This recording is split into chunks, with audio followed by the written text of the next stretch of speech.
Hi guys, आज हम एक न्यू चैप्टर जो हम लोग चैप्टर कवर कर रहे थे तो उसका हम एक न्यू टॉपिक कवर करेंगे जो कि हमारा है सिद्ध काव्य। ठीक है, तो इसमें हम लोग सिद्ध काव्य और नाथ काव्य को अच्छे से पढ़ेंगे। सो हम इसको स्टार्ट करते हैं। सिद्ध संपदा को बौद्ध धर्म की परंपरा का हिंदू धर्म से प्रभावित एक धार्मिक आंदोलन माना जाता है। ठीक है, तो आप इसको याद कर सकते हो कि सिद्ध जो काव्य है तो उसको क्या चीज किस धर्म से माना जाता है। जैसे कि इसमें दिया हुआ है कि सिद्ध संपदा को बौद्ध धर्म की परंपरा का हिंदू धर्म से प्रभावित एक धार्मिक आंदोलन माना जाता है।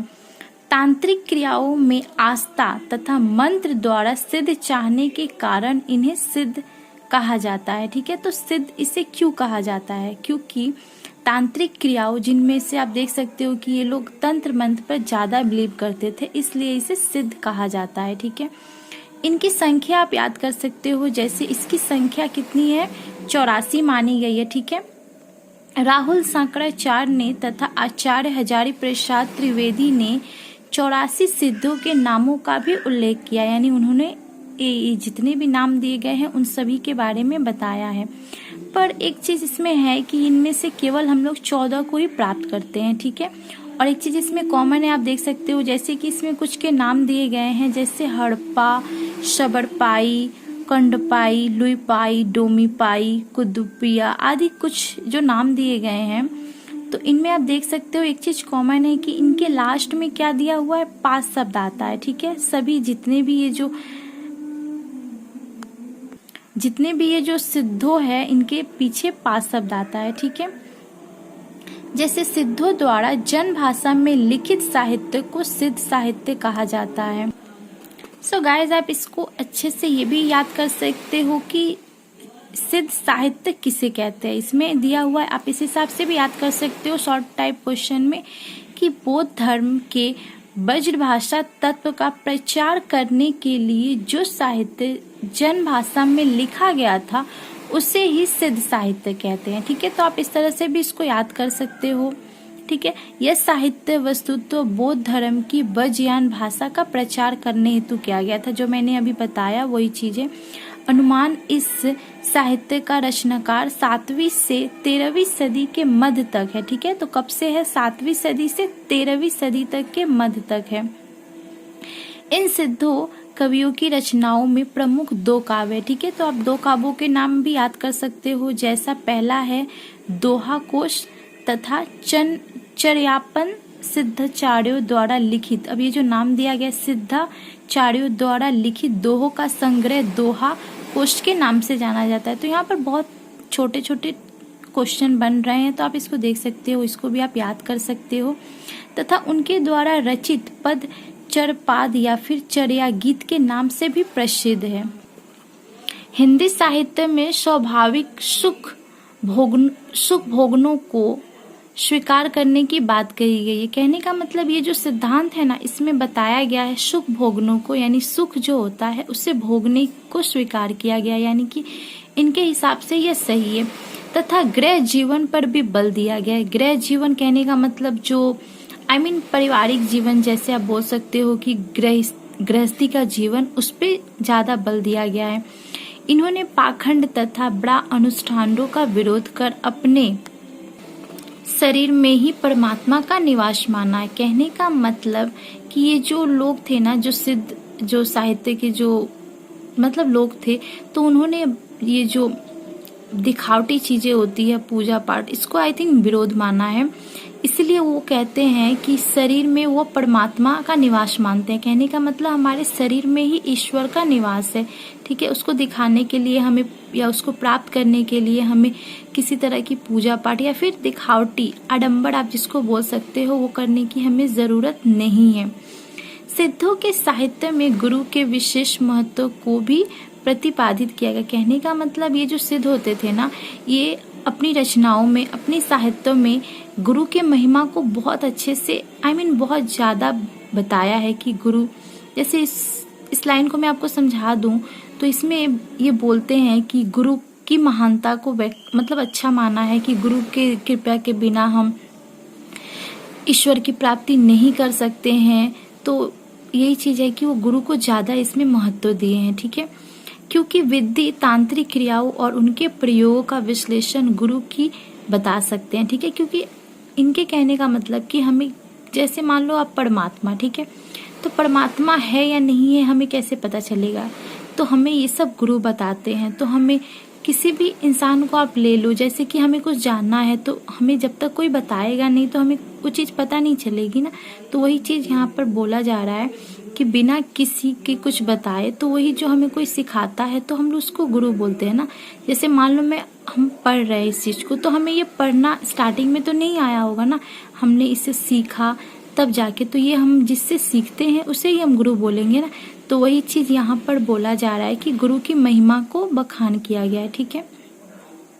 सिद्ध साहित्य की भाषा को धर्मांतरी अभ्रंश से निकट माना गया है, ठीक है। तो ये बस इतना ही है। अब थोड़ा सा नीचे देखते हैं। जैसे वस्तुत्व, सिद्ध कवियों का अभिष्ट काव्य लेखन नहीं था, वे तो केवल अपने विचारों और सिद्धों की अभिव्यक्ति के लिए जन भाषा में साहित्य रचते थे, ठीक है। वो बस अपने विचारों को दिखाने के लिए जन भाषा में साहित्यों को वो रचते थे।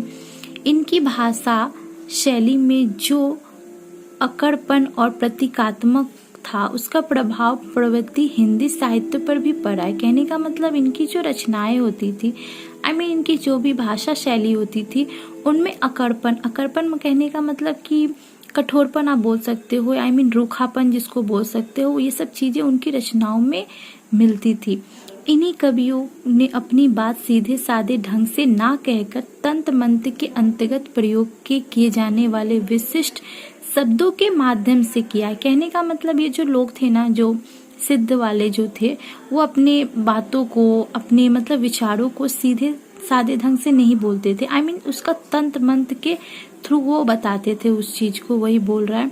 कबीर आदि संत कवियों में दृष्ट यह विशिष्ट शैली तथा अकड़पन इन्हीं कवियों का प्रभाव पर दिखाया गया है, मतलब मिलता है।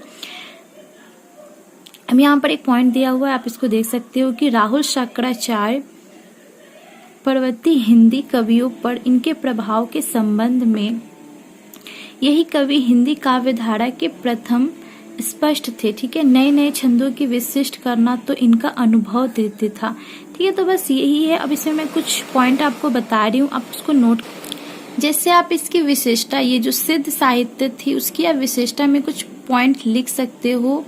विशेषता जब हम लोग इसकी लिखते हैं तो जैसे आप पहले लिख सकते हो कि वेद और उपनिवेश अज्ञान, जो अज्ञेय होता है ना, आदि चीजों का विरोध किया गया है। वो लोग वेद को, उपनिवेश को, और ये जो पंडित या फिर जो ऋषि होते थे जो यज्ञ कराते थे, उन सब चीजों को उन्होंने व्रत बताया। अच्छा नहीं बताया, उन सब चीजों को वो रोकते थे, ठीक है। तो ये आप एक 1 पॉइंट लिख सकते हो।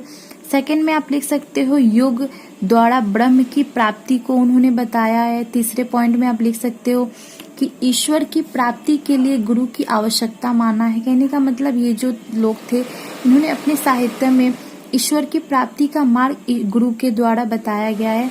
चौथा पॉइंट आप लिख सकते हो माया, मोह तथा अखंड और त्याग का आवश्यक है, ठीक है। माया कहने का मतलब ये जो माया होती है जिसके बंधन में हर कोई रहता है, तो इस चीज को उन्होंने त्यागने को कहा है। तो आप ये भी एक इसकी विशेषता में लिख सकते हो। वैसे ये 4 पॉइंट आप लिख सकते हो। और इस युग के प्रमुख 2-3 कवियों के भी नाम आप लिख सकते हो, जैसे एयरपा, शबरपा, लुईपा, डोम्बिया, ये सब कवियों के नाम भी आप लिख सकते हो। अब हम नाथ काव्य को पढ़ेंगे, ठीक है।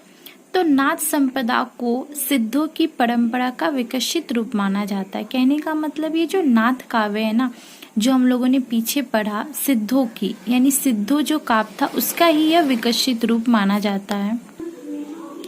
नाथ साहित्य का प्रवर्तक गोरखनाथ को माना गया है, ठीक है। तो आप ये नाम याद कर सकते हो कि ये जो नाथ काव्य था उसके प्रवर्तक कौन थे, तो आप गोरखनाथ याद कर सकते हो शॉर्ट टाइप क्वेश्चन में।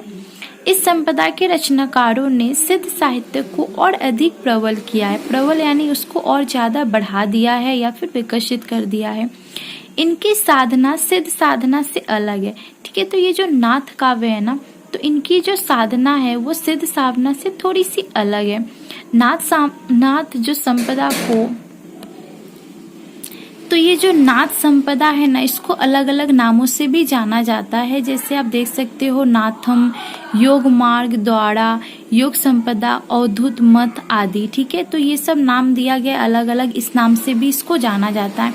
ठीक है, और एक पॉइंट दिया गया है कि इसके अर्थ को क्या कहते हैं। जो नाथ संपदा है ना, तो इसको हम लोग, इसका अर्थ जो होता है वो मुक्ति देने वाला प्रचलित है। ठीक है, ग्रंथों ने अपने साहित्य में स्पष्ट किया है कि यह मुक्ति सांसारिक आकर्षणों और भोग विलास से है। ठीक है, इस प्रकार नाथ संपदा के योगियों ने निर्विघ्न के मार्ग पर जोर दिया है तथा उन्होंने गुरु को ही इस मार्ग का मार्गदर्शन माना है। ठीक है, मतलब गुरु को ही मतलब माना है कि वही हमें इसके मार्गदर्शन को दिखा सकते हैं।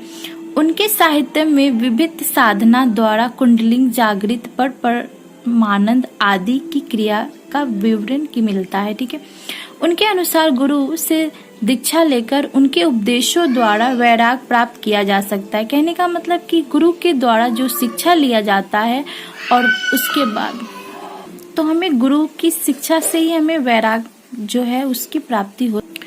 वैरागी होने पर शिष्य प्राण साधना के माध्यम से कुंडलिनी जागृत कर मन को अंतर्मुखी कर लेता है। ठीक है, जिससे उससे अपने भीतर के परम आनंद की प्राप्ति होती है। ठीक है, तो ये लोग जो थे वो गुरु की महिमा को बोलते थे और उन्हीं के द्वारा उन्हें शिक्षा मिलती थी और उनकी जो शिक्षाएं होती थी वो तभी पूरा होती थी जब वो वैराग बन जाते थे। कहने का मतलब कि वो शिक्षा प्राप्त कर लिए और गुरु से उनकी जो वैराग की जो प्रक्रिया है उसे उन्होंने प्राप्त कर लिया, फिर उन्हें परम आनंद की सुख मिलता था।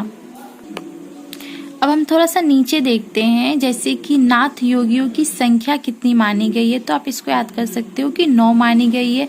जो नाथ योगी थे उनकी संख्या 9 मानी गई है।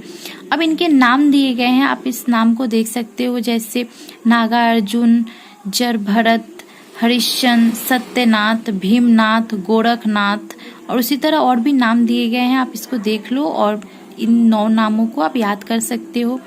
इस संपदा का आचार्य जो है गोरखनाथ को माना गया है। ठीक है, जो हम लोगों ने ऊपर ही पढ़ा, तो यहाँ पर गोरखनाथ और मित्रेंद्रनाथ को भी माना गया है। तो आप दोनों में से गोरखनाथ जी के नाम को याद कर सकते हो। अब यहाँ पर गोरखनाथ के बारे में कुछ दिया गया है, आप इसको देख सकते हो। जैसे गोरखनाथ हम लोगों ने जो पीछे ही पढ़ा कि इसके प्रवर्तक गोरखनाथ को माना जाता है। अब इसके आविर्भाव काल के संबंध में अनेक विद्वानों के मत है। ठीक है, राहुल शंकराचार्य ने इसका समय जो है वो 845 ईस्वी माना है। आचार्य हजारी प्रसाद त्रिवेदी इन्हीं 9वीं सदी तथा आचार्य रामचंद्र ने, मतलब सबने अपने अपने अलग समय बताए हैं, तो आप इसको देख सकते हो। तो गाइस अब इसमें हम लोग थोड़ा सा शॉर्ट पॉइंट करके भी याद कर सकते हैं। जैसे आप इसका उद्देश्य याद कर सकते हो कि नाथ काव्य में आडंबरों का विरोध किया गया है। कहने का मतलब दिखावटी चीजों का विरोध किया गया है। जैसे पूजा पाठ को व्यर्थ बताया गया है और यह घट के भीतर यानी मन के भीतर ईश्वर की प्राप्ति को बताया गया है। वेद शास्त्र के ज्ञान को व्यर्थ बताया गया है। ठीक है, और विद्वानों के प्रति आस्था प्रकट की गई है। कहने का मतलब इन लोगों का जो रचनाएं होती थी या साहित्य होती थी उसमें ये जो दिखावटी चीजें होती थी, आडंबर होता था, उस सबको व्यर्थ बताया गया है। तो ये आप एक उपदेश में लिख सकते हो। अब नाथ साहित्य की विशेषता में 2-3 पॉइंट मैं आपको बोल रही हूँ, आप उसको नोट आउट कर सकते हो। जैसे योग मार्ग का प्रचार करना। ठीक है, योग मार्ग का प्रचार करना। ठीक है, इस युग मतलब नाथ साहित्य में है ये प्रचलित। सेकंड में आप लिख सकते हो अपने अंदर आत्मा की शक्ति को स्वीकार करना। कहने का मतलब अपने अंदर यानी कि हमारे अंदर ही परमात्मा है, उस चीज को आप स्वीकार कर सकते हो।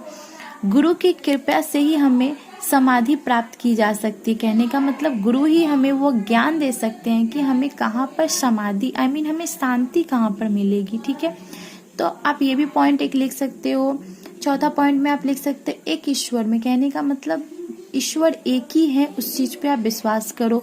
इस युग मतलब इस जो साहित्य होती थी नाथ साहित्य में अनेक ईश्वर के नाम को नहीं बताया गया है, सिर्फ एक ही ईश्वर के नाम को बताया गया है। बस यही आप पॉइंट लिख सकते हो।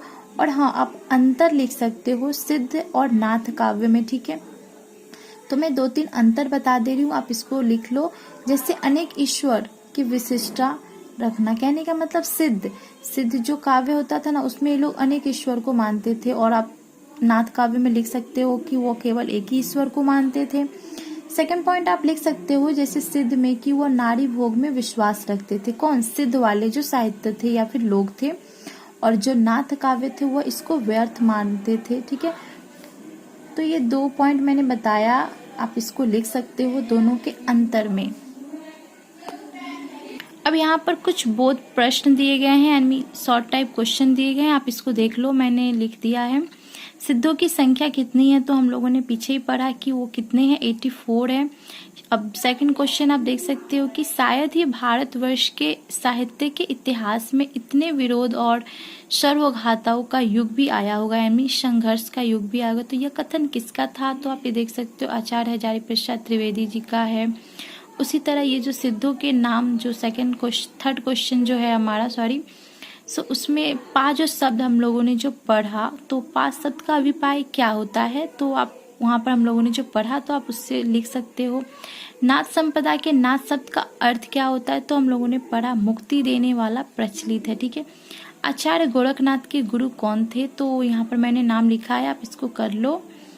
सो गाइज, इस वीडियो में इतना ही। अब हम नेक्स्ट वीडियो में इसके बाद के टॉपिक को कवर करेंगे। सो गाइज, अभी के लिए आप इस जो वीडियो है इसको आप लाइक कर लेना, और जो पीछे वाली वीडियो है मैंने उसकी लिंक डाल दी है, आप उसको देख सकते हो। सो गाइज, अभी के लिए बाय।